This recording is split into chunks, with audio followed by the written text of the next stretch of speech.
बंदी छोड़ सतगुरु रामपाल जी परमेश्वर जी की जय हो।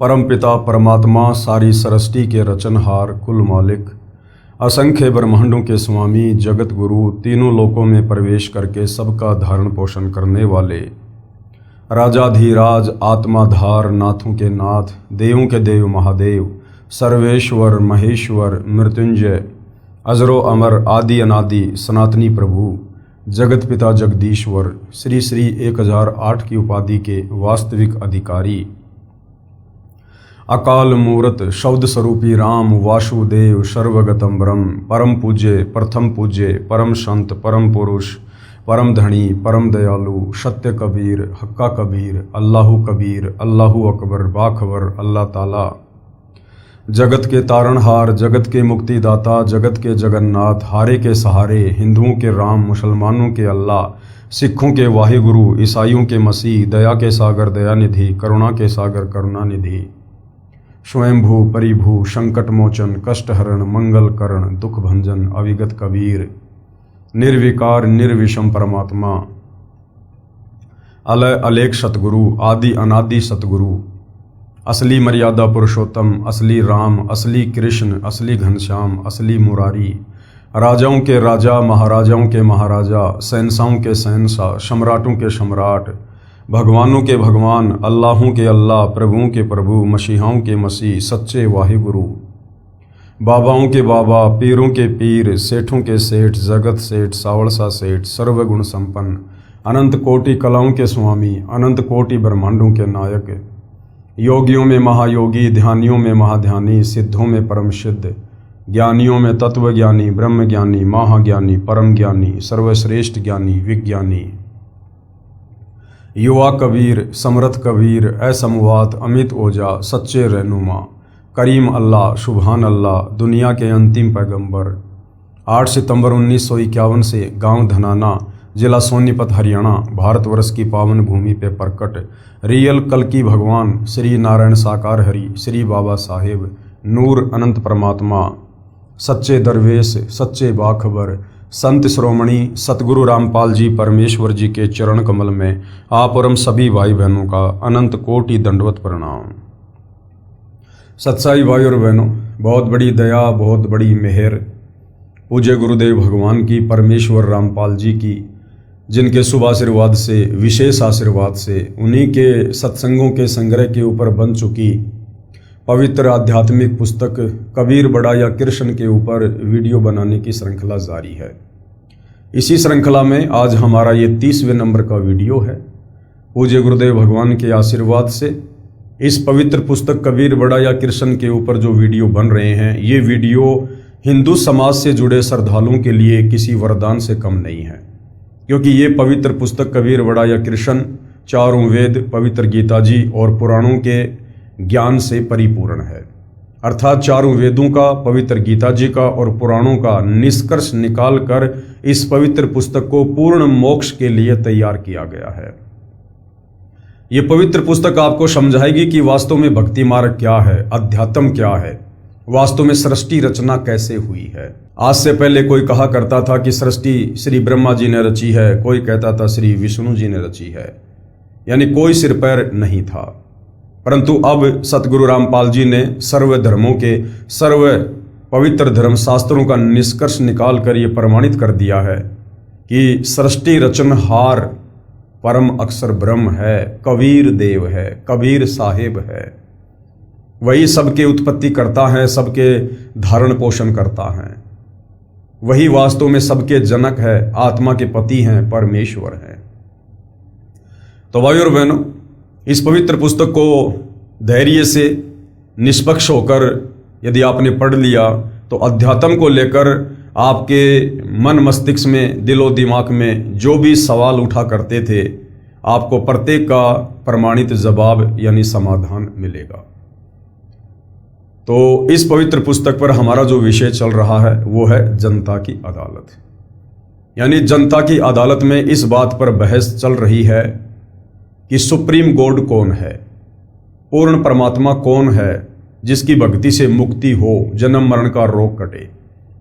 तो जनता की अदालत में सतगुरु रामपाल जी ने जनता को ही जज बनाया है, क्योंकि वर्तमान में जनता शिक्षित है, पढ़ी लिखी है, अपनी आंखों से अपने ही धर्मशास्त्रों में अध्यात्म को लेकर छुपे हुए प्रमाणों को देखकर निर्णय कर सकती है।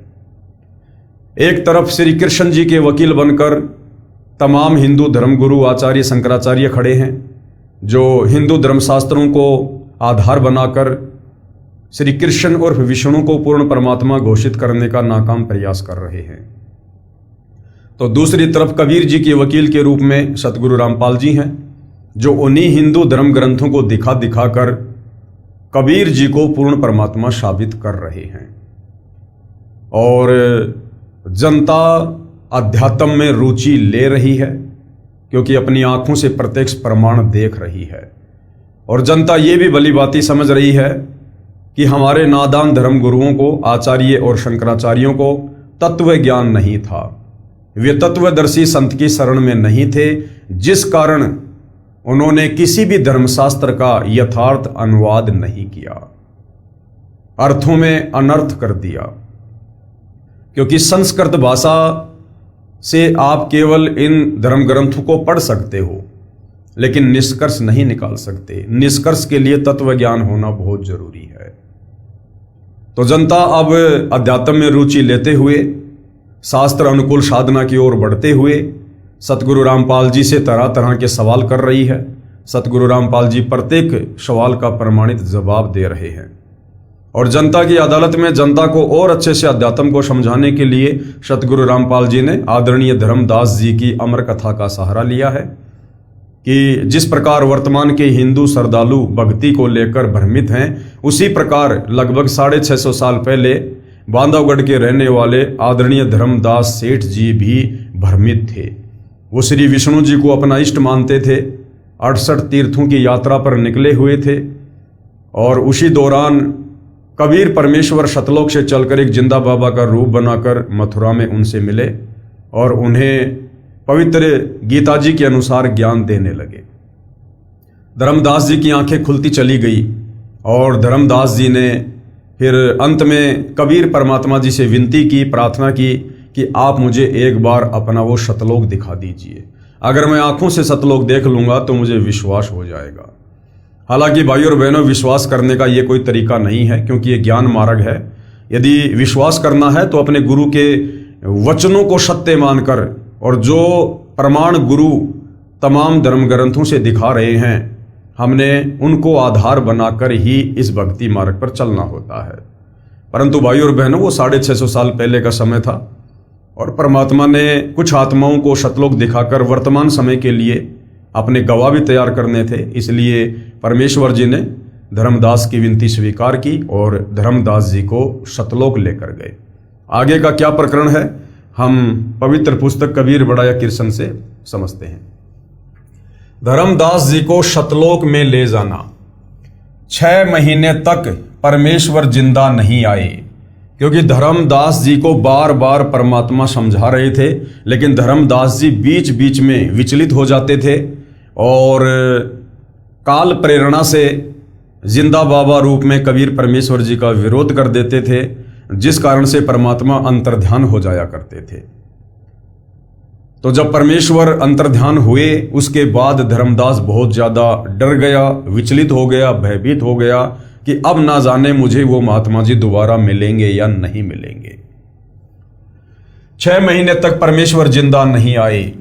धर्मदास रो रो अकुलाए, खाना नामात्र रह गया। दिन में कई कई बार घंटों रोना, शरीर सूख कर काटा हो गया। एक दिन धर्मदास जी से आमिनी देवी ने पूछा, आमिनी देवी धर्मदास जी की धर्मपत्नी थी, कि हे स्वामी, आपकी ये हालत मुझसे देखी नहीं जा रही है, आप विश्वास रखो, जब पहले कितनी बार आए हैं तो अब की बार भी आएंगे। धर्मदास ने कहा कि इतना समय पहले कभी नहीं लगाया, लगता है मुझ पापी से बहुत नाराज हो गए हैं, बात भी नाराजगी की है, मैं महामूर्ख हूं। आमिनी देवी, अब मुझे उनकी कीमत का पता चला है। भोले भाले नजर आते हैं, वे परमात्मा के विशेष कृपा पात्र हैं। इतना ज्ञान देखा न सुना। आमिनी ने पूछा कि उन्होंने बताया होगा कि वे कैसे मिलते हैं। परमेश्वर जी ने आमिनी देवी के अंदर प्रेरणा की और आमिनी ने पूछा कि उस महात्मा जी ने कुछ तो बताया होगा कि उनसे मिलने का क्या तरीका है। तो आमिनी ने धर्मदास जी से पूछा कि उन्होंने कुछ तो बताया होगा, कहाँ कहाँ जाते हैं। धर्मदास जी ने कहा कि वे कह रहे थे कि मैं वहां अवश्य जाता हूं जहां पर धर्म भंडारे यानी लंगर होते हैं, वहां लोगों को ज्ञान समझाता हूं। आमिनी देवी ने कहा कि आप भंडारा ही कर दो, हो सकता है कि जिंदा बाबा आ जाएं। धर्मदास जी बोले कि मैं तो 3 दिन का भंडारा करूंगा। आमिनी देवी पहले तो कंजूसी करती थी। धर्मदास 3 दिन का भंडारा कहता था तो वह 1 दिन पर अड़ जाया करती थी, परंतु उस दिन आमिनी ने तुरंत हां कर दी कि कोई बात नहीं, आप 3 दिन का भंडारा करो। आमिनी देवी ने सोचा अगर मैंने मना कर दिया और कहीं धर्मदास जी के प्राण निकल गए तो ये धन, ये पैसा मेरे किस काम रह जाएगा। तो आमिनी देवी ने 3 दिन के भंडारे के लिए परमात्मा जी की प्रेरणा से धर्मदास जी को हाँ कर दी। धर्मदास जी ने दूर दूर तक 3 दिन के भोजन भंडारे का संदेश भिजवा दिया, साधुओं का निमंत्रण भिजवा दिया। निश्चित दिन को भंडारा शुरू हो गया। 2 दिन बीत गए, साधु महात्मा आए, ज्ञान चर्चा होती रही, परंतु जो ज्ञान जिंदा बाबा ने बताया था उसका उत्तर किसी के पास नहीं पाया। धर्मदास जी जानबूझकर साधुओं से प्रश्न करते थे कि क्या ब्रह्मा विष्णु शिव का भी जन्म होता है। उत्तर वही घिसा पिटा मिलता कि इनके कोई माता पिता नहीं हैं। इससे धर्मदास को स्पष्ट हो जाता कि वह जिंदा महात्मा नहीं आया है। वेश बदलकर आता तो भी ज्ञान तो सही बताता। तीसरे दिन भी दोपहर तक में जिंदा बाबा नहीं आए। धर्मदास जी ने दृढ़ निश्चय करके कहा कि यदि आज जिंदा बाबा नहीं आए तो मैं आत्महत्या करूंगा। ये फाइनल फैसला धर्मदास जी ने कर लिया। ऐसे जीवन से मरना भला। परमात्मा तो अंतर्यामी है, जान गए कि आज भगत पक्का मरेगा। उसी समय कुछ दूरी पर कदम का पेड़ था, उसके नीचे उसी जिंदा वाली वेशभूषा में बैठे धर्मदास को दिखाई दिए। धर्मदास दौड़ कर गया, ध्यानपूर्वक देखा, जिंदा महात्मा के गले से लग गया, अपनी गलती की क्षमा मांगी, कभी ऐसी गलती न करने का बार बार वचन किया। तब परमात्मा धर्मदास के घर में गए। आमिनी तथा धर्मदास दोनों ने बहुत सेवा की, दोनों ने दीक्षा ली। परमात्मा ने जिंदा रूप में उनको प्रथम मंत्र की दीक्षा दी। कुछ दिन परमेश्वर उनके बाग में रहे। फिर एक दिन धर्मदास ने ऐसी ही गलती कर दी। आगे चलकर धर्मदास ने एक और ऐसी ही गलती कर दी और परमात्मा अचानक गायब हो गए। यानी धर्मदास जी ने सतलोक देखने की जिद कर ली, जबकि जिंदा बाबा रूप में कबीर परमात्मा कह रहे थे कि धर्मदास, जो मैं कह रहा हूं उसी पर विश्वास कर। अगर तुझे मेरी बातों पर विश्वास नहीं है तो क्या फायदा तुझे सतलोक दिखाने का। तो धर्मदास जी ने बहुत ज्यादा जिद कर ली, जिस कारण से कबीर परमात्मा जी फिर से अंतर्ध्यान हो गए। और अंतर्ध्यान होने का कारण यह भी था कि परमात्मा उसको दृढ़ करना चाहते थे। धर्मदास जी ने अपनी गलती को घृणा महसूस किया, खाना पीना त्याग दिया, प्रतिज्ञा कर ली कि जब तक दर्शन नहीं दोगे पीना खाना बंद। धर्मदास शरीर से बहुत दुर्लभ हो गए, उठा बैठा भी नहीं जाता था। छठे दिन परमात्मा आए, धर्मदास को अपने हाथों उठाकर गले से लगाया, अपने हाथों खाना खिलाया। धर्मदास ने पहले चरण धोकर चरणामृत लिया, फिर ज्ञान चर्चा शुरू हुई। धर्मदास जी ने पूछा कि आप जी को इतना ज्ञान कैसे हुआ। परमेश्वर जी ने कहा कि मुझे सतगुरु मिले हैं, वे काशी शहर में रहते हैं। थे खुद कबीर परमात्मा, लेकिन अपने आप को छुपा रहे थे धर्मदास जी के सामने। उनका नाम कबीर है, वे तो स्वयं परमेश्वर हैं, सतगुरु का रूप बनाकर लीला कर रहे हैं, जुलाहे का कार्य करते हैं। उन्होंने मुझे सतलोक दिखाया, वह लोक सबसे प्यारा है, वहां जो सुख है वह स्वर्ग में भी नहीं है। सदाबहार फलदार वृक्ष, सुंदर बाग, दूध की नदियां बहती हैं, सुंदर नर नारी रहते हैं, वे कभी बूढ़े नहीं होते, कभी मृत्यु नहीं होती। जो सतगुरु से तत्व ज्ञान सुनकर सतनाम की प्राप्ति करके भक्ति करता है वह उस परम धाम को प्राप्त करता है। यानी जिंदा बाबा रूप में कबीर परमात्मा इस प्रकार से सतलोक का वर्णन कर रहे थे कि धर्मदास जी की और अधिक सतलोक देखने की रुचि बने। इसी का वर्णन गीता अध्याय 15 श्लोक 4 में भी है। धर्मदास जी ने हट करके कहा कि हे महाराज, मुझे वह अमर लोक दिखाने की कृपा करें ताकि मेरा विश्वास दृढ़ हो। परमेश्वर जी ने कहा कि आप भक्ति करो, जब शरीर त्याग कर जाएगा तो उस लोक को प्राप्त करेगा। धर्मदास जी के अधिक आग्रह करने पर परमेश्वर जिंदा ने कहा कि चलो आपको शतलोक ले चलता हूं। धर्मदास की आत्मा को निकालकर ऊपर शतलोक में ले गए। परमेश्वर के दरबार के द्वार पर एक संतरी खड़ा था। जिंदा बाबा के रूप में खड़े परमेश्वर ने द्वारपाल से कहा कि धर्मदास को परमेश्वर के दर्शन करा कर लाओ।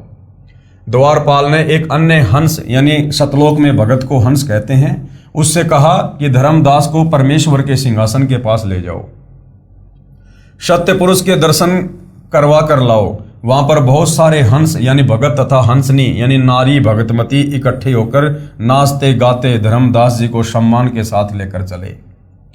सब हंसों तथा नारियों ने गले में सुंदर मालाएं पहन रखी थी। उनके शरीर का प्रकाश 16 सूर्यों के समान था। जब धर्मदास जी ने तख्त यानी सिंहासन पर बैठे सत्य पुरुष जी को देखा तो वही स्वरूप था। जब धर्मदास जी ने शतलोक में सिंहासन पर कबीर परमात्मा जी को बैठे हुए देखा तो क्या देखा कि ये तो वही महाराज है जो नीचे मुझे बार बार जिंदा बाबा के रूप में मिल रहे थे, मुझे ज्ञान समझा रहे थे। ये तो वही महाराज जी हैं। उनके शरीर का प्रकाश 16 सूर्यों के समान था। जब धर्मदास जी ने तख्त सिंहासन पर बैठे सत्य पुरुष जी को देखा तो वही स्वरूप था जो धरती पर जिंदा बाबा के रूप में था। परंतु यहां पर परमेश्वर के एक रोम यानी शरीर के एक बाल का प्रकाश करोड़ सूर्यों तथा करोड़ चंद्रमाओं के प्रकाश से भी कहीं अधिक था। जिंदा रूप में नीचे से गए परमात्मा तख्त पर विराजमान अपने ही दूसरे स्वरूप पर चवर करने लगा। धर्मदास ने सोचा कि जिंदा तो इस परमेश्वर का सेवक होगा, परंतु सूरत मिलती जुलती है। कुछ देर में तख्त पर बैठा परमात्मा खड़ा हुआ तथा जिंदा सिंहासन पर बैठ गया। तेजोमय शरीर वाले प्रभु जिंदा के शरीर में समा गया। धर्मदास शर्म के मारे पानी पानी हो गया। अपने आप को कोसने लगा कि मैं कैसा दुष्ट हूं, मैंने परमेश्वर को कितना दुखी किया, कितना अपमानित किया, मुझे वहां विश्वास नहीं हुआ। जब दर्शन करवाकर सतलोक के भगत वापस लाए, 3 दिन तक परमात्मा के सतलोक में रहा। उधर से धर्मदास को 3 दिन से अचेत देखकर घर गांव तथा रिश्तेदार व मित्र बांधवगढ़ में धर्मदास जी के घर पर इकट्ठे हो गए। कोई झाड़ फूक करा रहा था, कोई वैद्य से उपचार करा रहा था, परंतु सब उपाय व्यर्थ हो चुके थे। किसी को आशा नहीं रही थी कि धर्मदास जिंदा हो जाएगा। तीसरे दिन परमात्मा ने उसकी आत्मा को शरीर में प्रवेश करा दिया। धर्मदास जी को उस बाग से उठाकर घर ले गए थे जहां से परमात्मा उसको सतलोक लेकर गए थे।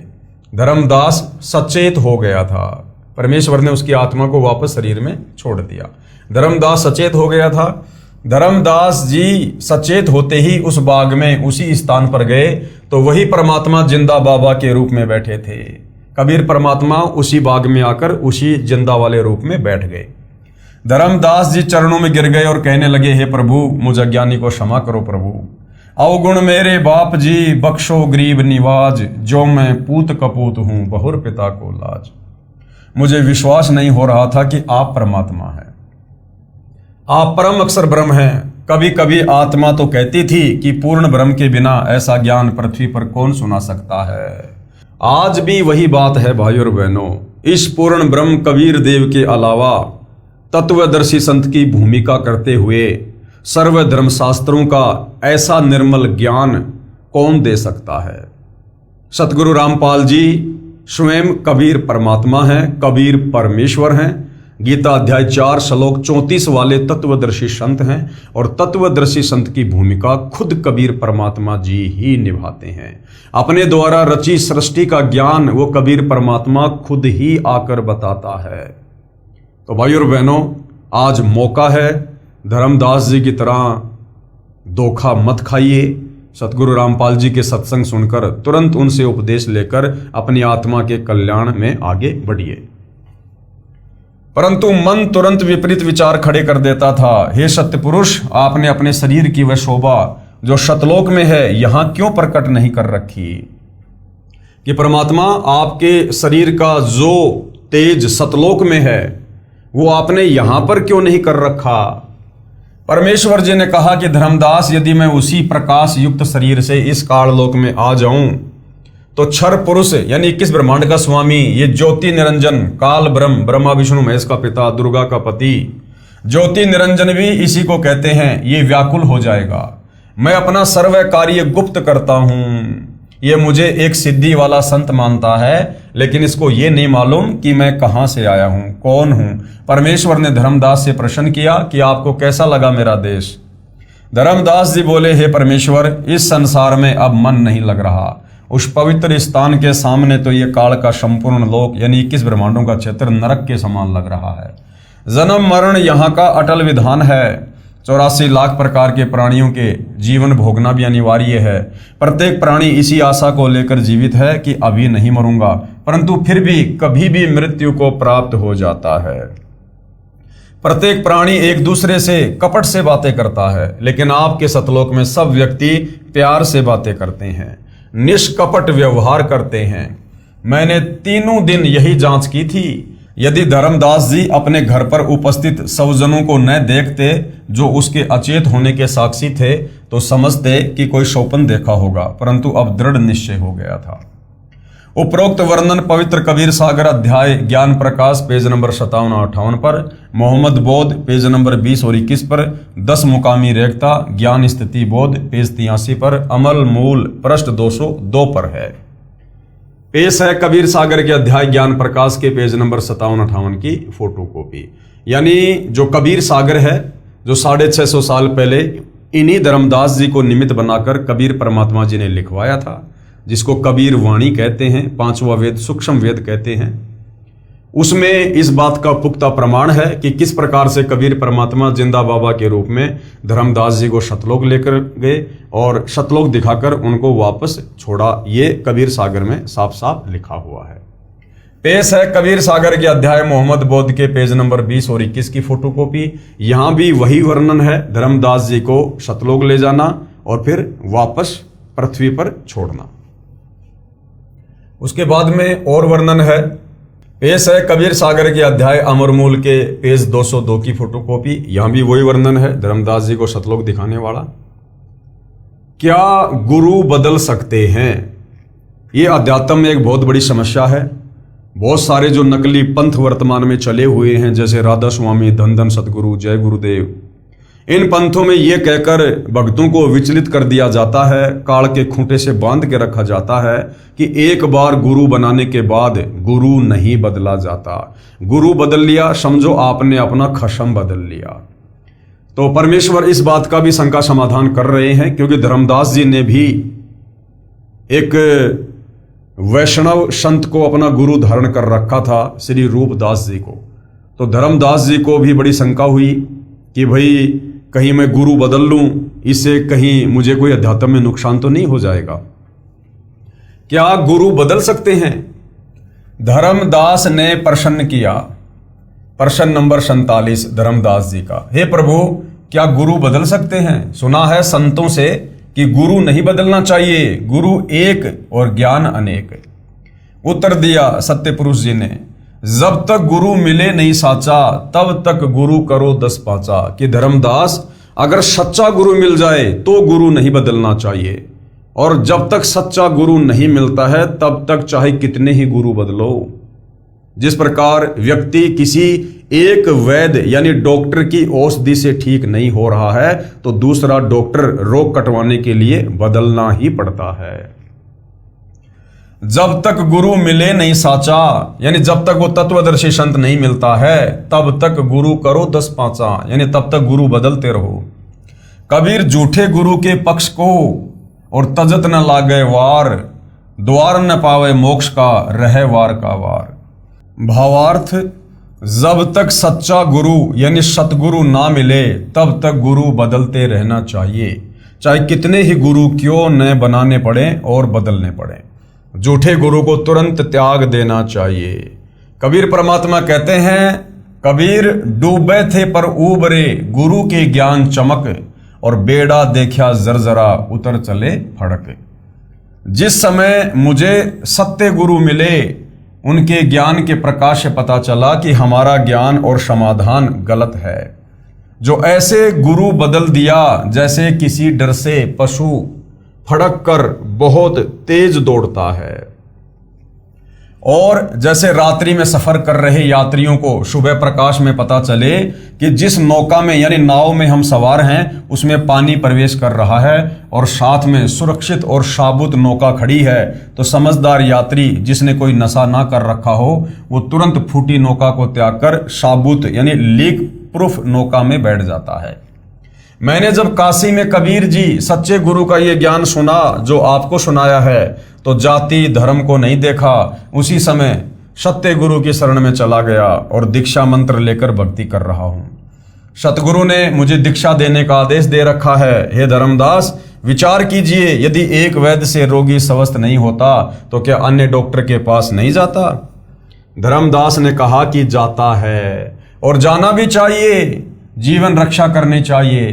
परमेश्वर ने कहा कि इसी प्रकार मनुष्य जन्म जीव कल्याण के लिए मिलता है, यानी मोक्ष प्राप्ति के लिए मिलता है मनुष्य जन्म। और जीव को जन्म मरण का दीर्घ रोग लगा है, ये सतनाम तथा सारनाम बिना समाप्त नहीं हो सकता। दोनों मंत्र काशी में सतगुरु कबीर जी के पास हैं, उनसे मिलते हैं, पृथ्वी पर और किसी के पास नहीं है। आप काशी में जाकर दीक्षा लेना, आपका कल्याण हो जाएगा, क्योंकि सत्य गुरु के बिना मेरा वह सतलोक प्राप्त नहीं हो सकता। धर्मदास जी ने कहा कि आप स्वयं सत्य पुरुष हैं, अब मैं धोखा नहीं खा सकता, आप अपने को छुपाए हुए हैं। हे प्रभु, मैंने गुरु रूपदास जी से दीक्षा ले रखी है, मैं पहले उनसे गुरु बदलने की आज्ञा लूंगा, यदि वे कहेंगे तो मैं गुरु बदलूंगा। परंतु धर्मदास की मूर्खता की हद देखकर परमेश्वर छठी बार अंतर्ध्यान हो गए। आंखों से सतलोक देखने के बाद, जिंदा बाबा को सतलोक के सिंहासन पर बैठा हुआ देखने के बाद भी धर्मदास डर रहा था और कह रहा था कि यदि मेरा पहले वाला गुरु रूपदास मुझे आज्ञा देगा तो मैं आपको गुरु धारण करूंगा। अब परमेश्वर जी धर्मदास जी की नादानी और अज्ञानता को देखकर नाराज होकर फिर अंतर्ध्यान हो जाते हैं। यदि वे कहेंगे तो मैं गुरु बदलूंगा, परंतु धर्मदास की मूर्खता की हद देखकर परमेश्वर छठी बार अंतर्ध्यान हो गए। धर्मदास जी फिर व्याकुल हो गए। पहले रूपदास जी के पास गए जो श्री कृष्ण अर्थात श्री विष्णु जी के पुजारी थे, जो वैष्णव पंथ से जुड़े थे। धर्मदास जी ने संत रूपदास जी से सर्व घटना बताई तथा गुरु बदलने की आज्ञा चाही।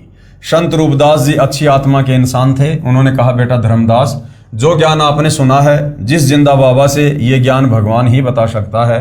मेरी तो उम्र अधिक हो गई है, मैं तो इस मार्ग को त्याग नहीं सकता। आपकी इच्छा है तो आप उस महात्मा से दीक्षा ले सकते हो। तब धर्मदास जी काशी में गए, वहां पर कबीर जुलाई की झोपड़ी का पता किया। वहां कपड़ा बुनने का कार्य करते कबीर परमेश्वर को देखकर आश्चर्य का ठिकाना नहीं रहा। खुशी भी अपार हुई कि सतगुरु तथा परमेश्वर यही है।